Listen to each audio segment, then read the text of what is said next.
What is up, guys? Welcome to the video. Today is going to be a Q&A day. I got a bunch of questions over on my Instagram account, which if you're not following me over there, make sure you do. Got a bunch of questions there, gonna answer them here in this video, kind of go deeper into things that you can't necessarily do in a more short form format. But before I dive in, make sure to like the video. We got like well over 700 subscribers now.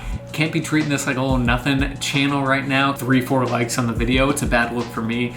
It's a bad look for you. Not actually, but I do appreciate it. It helps other people find the video, find the channel, hopefully help them reach their fitness goals. But without further ado, let's dive into the first question here. First question here, what are some good stretches to do before upper body strength training? Now, there's some varying schools of thoughts here when it comes to stretching before strength training. There is some evidence that suggests that stretching a muscle before training it can lead to some strength decreases. Now, if you're not like a power lifter or maximum strength output is seriously the goal in every single workout, then probably like marginal losses there that I wouldn't be too concerned about. But more along the lines of like, what is a good warm-up to do before an upper body session? Personally, I'm a huge fan of doing like dynamic stretches and warm-ups. So doing active range of motion stuff as opposed to like a static stretch, say where you're just like crossing your arm over your body like this, as opposed to doing something like that, taking something like a dowel rod or at home working out or something like a broomstick, and essentially doing what are called like dislocations. So taking it straight arms, going up and over. It's kind of hard to describe here. Actually,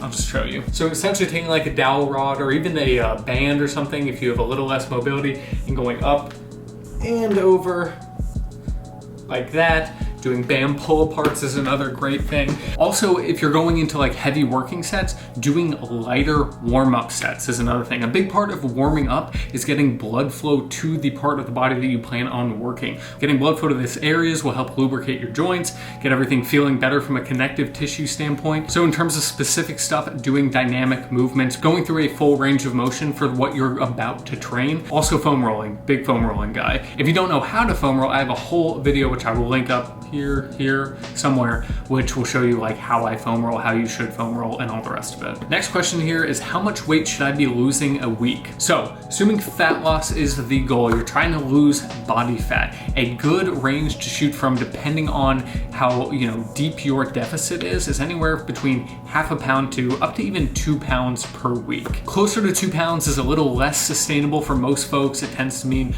more activity and a whole lot less food. If you want to think about this purely based on math alone, which is kind of oversimplifying things a little bit, but a pound of fat takes roughly 3,500 calories to burn that pound of fat. Assuming a 500 calorie deficit every day for 7 days a week, that would put you at about 1 pound of fat loss per week. Now, if that deficit was 250 calories per day, so a much more modest deficit, that would look more like half a pound a week, going up to a 1,000 calorie deficit a day, which would be that 2 pounds a week. So anything in that 0.5 to 2 pounds is going to be like a fairly safe range, so to call it, depending also on how much fat you have to lose. If you are a leaner, let's say going from 15 to 10% body fat, shooting for a much more modest deficit is probably going to be better in terms of maintaining muscle mass and all the rest of it. But if you're somebody that has a lot of fat to lose, say you're trying to go from 40% body fat to 20% body fat, something in that 2 pounds per week of fat loss can be more sustainable, at least at the start for some folks,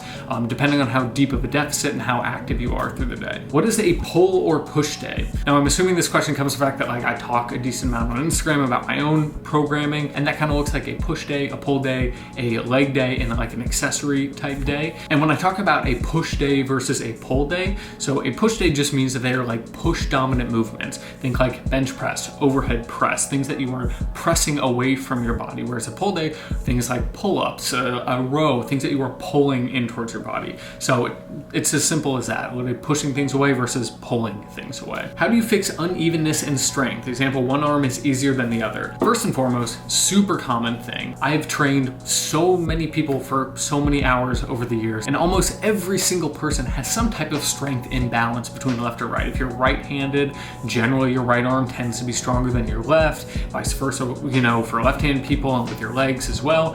Super common. There's nothing like wrong with that inherently, but if you're trying to like progress on a strength training program, it can be frustrating if you feel like you can do way more reps with your right arm than your left arm. Doing something like barbell training, we'll use the barbell overhead press as an example, or just the movement of an overhead press. You can mask a lot of that imbalance by using a barbell as opposed to dumbbells. Strictly from the standpoint that if you have both arms pushing into the same thing at the same time, you can get away with one side pushing a little bit harder than the other side to get that weight up overhead. Now, you switch that barbell out for some dumbbells and you're pressing and one goes up way faster than the other. That's a good sign that there's some type of imbalance there. I would not do anything like if you feel really confident pressing, 20s over your head to do a 15 in one hand and then a 20 in the other, because you can do more with that. That's a good way to like be even more imbalanced in your strength. So what I would have you do is probably focus more on unilateral work if it becomes like a serious sticking point for you. What I mean by that is if you're doing,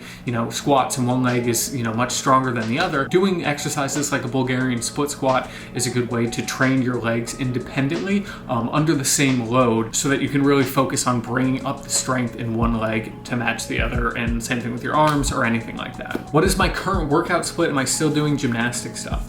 Yes. So like I kind of said earlier, I'm doing a push day, a pull day, a leg day, and then an accessory type day. And then I also have 2 cardio days in there as well. So I'm really training like 6 days a week right now. And I am still focusing a lot on gymnastic stuff. I actually spent like a weird amount of time trying to perfect this program for myself so that I am focusing still on like a kind of bodybuilding aesthetic based aspect to my training, while also having that emphasis on getting stronger in things like, muscle ups and pull ups and dips and things like that on the rings. For example, my pull day starts with some very heavy weighted ring pull ups. So I'm like starting my workout fresh and my strongest on the rings and doing stuff like that. So focusing on those big compound ring based movements, and then moving more from those gymnastic movements into the more like aesthetic bodybuilder type training stuff. But the focus is still on getting stronger and better at those gymnastic movements, and then using kind of the training that I enjoy, that more bodybuilder type training, to supplement that sport specific training. And that's the focus for just about all of those days of my program. And if you are interested in that, I will talk more about my programming,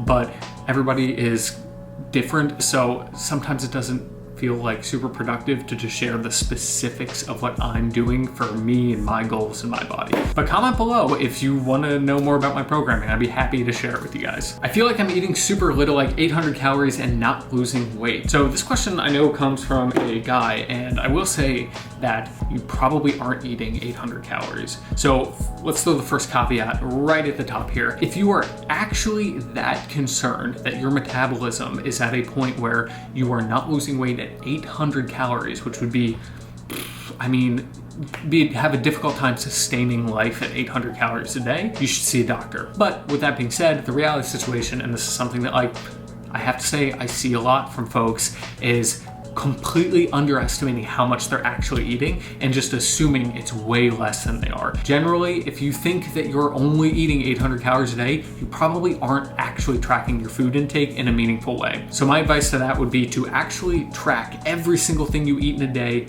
measure it, weigh it, see how many calories you are actually eating, and then revisit that 800 calorie number, because odds are it's not right. How do I politely take gym equipment from people who hog it? Ask them nicely, and if they aren't nice about it, screw those people. Ask somebody else. Someone is going to be nice about it. I think it's very easy to feel intimidated by everybody in a gym, but a lot of the time people just aren't paying attention. They'll just throw a sweatshirt or something on the bench that they're not even using, just happen to be next to it. And most people, if you just go up to them like, hey, can I use this, or can I work in with you or something like that, that's a great way to do it. It's very common at commercial gyms. I'm sure we've all seen it, where you want to use a specific piece of equipment and somebody's just sitting there on their phone doing it. Just going up and giving the polite nudge of hey, do you mind if I work in with you, or asking them how many sets they have left or something like that. One thing I wouldn't do, don't hover over people, because nobody likes to be hovered over. If you find yourself just stalking somebody on the leg press machine, ask yourself, are they being the weird one, or are you being the weird one? Because Because as long as you keep it to yourself and you don't say anything to them, they can't read your mind and just assume that you want to use the leg press. They probably think that just some guy is like hovering over them while they do their sets. What is one of your main goals for 2022? I'm gonna keep with the fitness theme, and that would be to get really good at those gymnastic movements. Still, that is like a priority for me in my training. I don't have like specific body goals or anything like that, but being able to like comfortably and confidently do muscle ups and things like that is something that is important to me. It's like sport specific, it's performance based, and I really like that type of training right now. So yeah, confident, good muscle ups. All right, I'm gonna end this with a fun question, and that is favorite Oasis song. They're the best band ever. First off, love Oasis, huge Oasis fan. I would say right now, and I think it changes a decent amount. Like if you asked me a few weeks ago, I'd probably say whatever, but right now it is Slide Away. Slide Away is my favorite Oasis song today. But on that note, I'm gonna end the video here. Like I said at the top, like the video. It seriously helps grow the channel. I mean that. I'm not just trying to be like an annoying YouTuber. It really does. So make sure you do that. Comment below any questions you might have that you want me to answer in a future video, or if you like these types of videos or anything like that. And of course, if you're not already, go ahead and subscribe to the channel. Would love to have you here trying to put out helpful, actionable stuff to make your life better, get you better, leaner, stronger, whatever it may be. That's what we're doing here on the channel. I appreciate you so much for watching, and I will catch you in the next one.